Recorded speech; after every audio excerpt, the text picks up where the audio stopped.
So, what if I told you there's a new policy out of the EU that could completely shake up how the world trades things like steel, cement, even fertilizer?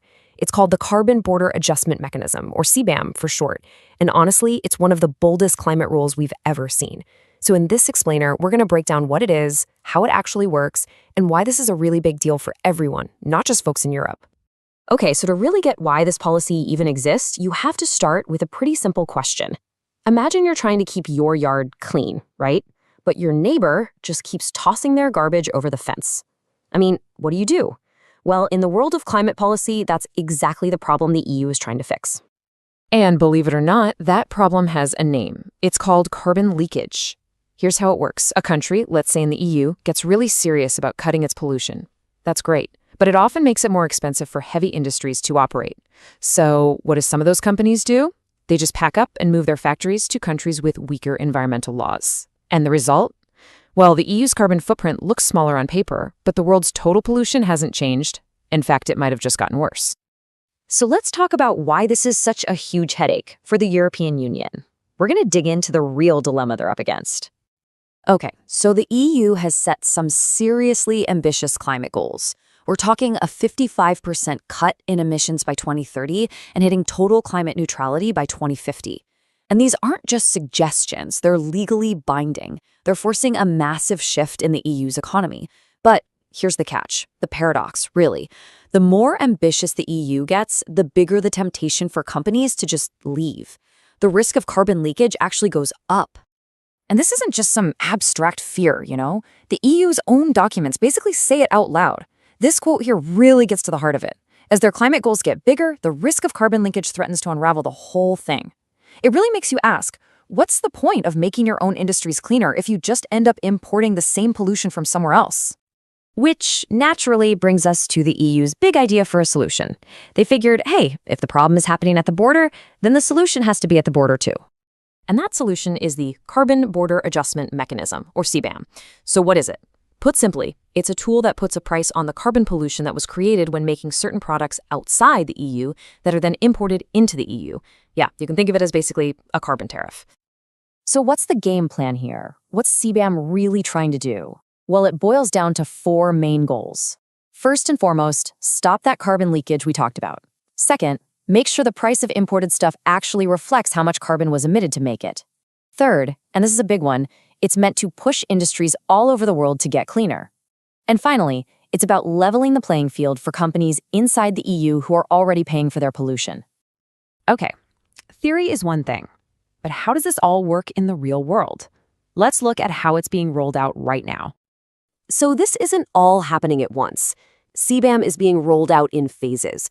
We're actually in the first phase right now. It kicked off in October 2023.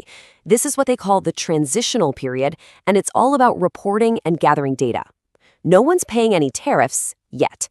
The policy gets its real teeth in January 2026. That's when importers will have to start buying and handing over these things called CBAM certificates to cover the pollution in the products they're bringing in. So for right now, during this get ready phase, it's all about collecting information. It's a pretty straightforward 3-step process. Step 1, the company making the product outside the EU has to figure out the emissions that went into making it. Step 2, they send that data over to their customer, the company in the EU that's importing it.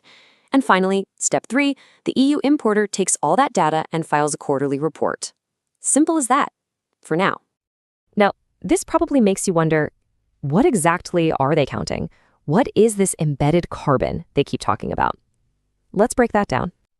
Basically, CBAM is looking at 2 main kinds of emissions. You've got your direct emissions, or Scope 1.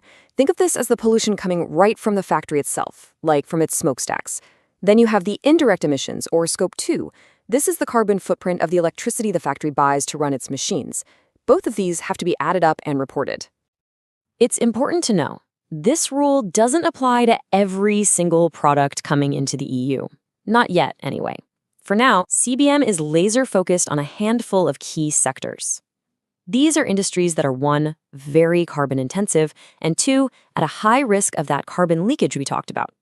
So we're talking about the absolute building blocks of our economy, things like iron and steel, cement, aluminum, fertilizers, and even electricity. So you can see how even though this is an EU policy, its effects are meant to ripple out across the entire globe. Let's zoom out and look at that global impact. The long-term strategy here really has two parts. On one hand, it's about fairness at home. It's designed to make sure EU companies who are already paying for their carbon pollution aren't getting crushed by foreign competitors who aren't. But on the other hand, it's a huge signal to the rest of the world. It basically says, if you want to sell your products in our massive market, you need to start cleaning up your production. And to really grasp the logic, you have to know about something called the EU's Emissions Trading System, or ETS. For years, this system has put a price on carbon for industries inside the EU. So you can think of CBAM as the other side of that coin. It's the external piece that puts a similar price on carbon for goods coming into the EU. Together, they create one consistent climate policy, both inside and out. And all of this leaves us with a massive question, doesn't it? Is this the future of climate policy? Is CBAM the blueprint that other countries are going to start copying to fight climate change? Or is this the first shot in a whole new kind of trade war, a battle fought over carbon and accusations of green protectionism? The answer to that is going to shape more than just climate policy. It could reshape globalization as we know it. For sure, the next few years are going to be fascinating to watch.